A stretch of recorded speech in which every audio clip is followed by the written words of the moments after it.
wielu pieców się jadło chleb, bo od lat przyglądam się światu.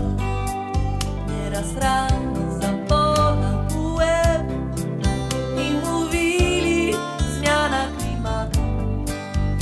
Czasem trafił się wielki raut albo ferda proletariatu.